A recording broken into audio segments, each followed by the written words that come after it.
বৃহস্পতিবার রাতে আল্লাহ তাআলার একটি নাম 11 বার পাঠ করে আপনি যা চাইবেন তাই পাবেন। প্রিয় ভাই এবং প্রিয় বোনেরা আমার, আপনি যদি বৃহস্পতিবার রাতে আল্লাহ তাআলার জাস্ট এই একটি নাম 11 বার পাঠ করে দোয়া করতে পারেন, তাহলে আপনি যেই দোয়াই করবেন আল্লাহ তাআলা আপনার সেই দোয়াই কবুল করে নেবেন। আপনি আল্লাহ তাআলার কাছে যা চাইবেন আল্লাহ তাআলা আপনার সেই চাওয়াটাকেই কবুল করে নেবেন। প্রিয় ভাই এবং প্রিয় বোনেরা, মনে রাখবেন এই বৃহস্পতিবার রাত এটা হচ্ছে খুবই গুরুত্বপূর্ণ রাত। এই রাতকে বলা হয় জুমার রাত, অর্থাৎ বৃহস্পতিবার মাগরিবের পর থেকে নিয়ে শুক্রবার ফজরের আগ পর্যন্ত যে রাতটা আছে এটাকে বলা হয় জুমার রাত।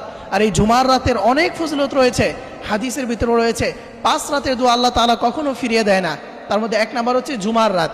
এই জুমার রাতে আপনি যদি আল্লাহ তাআলার কাছে দোয়া করেন তাহলে আল্লাহ তাআলা কখনো সেই দোয়া আপনাকে ফিরিয়ে দিবে না।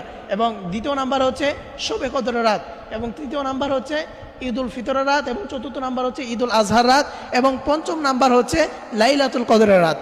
এই 5 রাতের দোয়া আল্লাহ তাআলা কখনো ফিরিয়ে দেয় না। তার মধ্যে অন্যতম একটা হচ্ছে এই বৃহস্পতিবার রাত। এই জন্য আপনি যদি এই বৃহস্পতিবার রাতে আল্লাহ তাআলার কাছে দোয়া করতে পারেন তাহলে ইনশাআল্লাহ আপনি যা চাইবেন আল্লাহ তাআলা আপনাকে তাই দান করে দিবেন।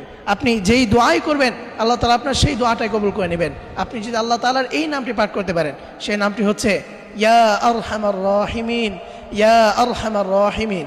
আপনি এই নামটি হাতে গুনে গুনে 11 বার পাঠ করবেন বৃহস্পতিবার রাতে।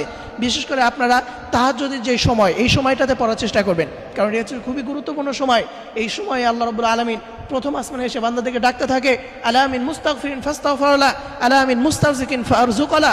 কে আছো ক্ষমার প্রয়োজন, আমার কাছে ক্ষমা চাও, আমি তাকে ক্ষমা করে দিব। কে আছো রিজিকের প্রয়োজন, আমার কাছে রিজিক চাও, আমি তাকে রিজিক দিয়ে দিব। এইভাবে আল্লাহ তাআলা বান্দাদেরকে ডাকতে থাকে। এই জন্য ওই সময় আপনি যদি আল্লাহ তাআলার এই নামটি ইয়া আরহামার রাহিমিন 11 বার পাঠ করে আপনি আল্লাহ তাআলার কাছে দোয়া করতে পারেন, তাহলে ইনশাআল্লাহ আপনি যা চাইবেন আল্লাহ তাআলা আপনার তাই দান করে দিবেন। আল্লাহ তাআলা আমাদের সকলকে এই আমলটি করার তৌফিক দান করুন। সকলেই পড়ি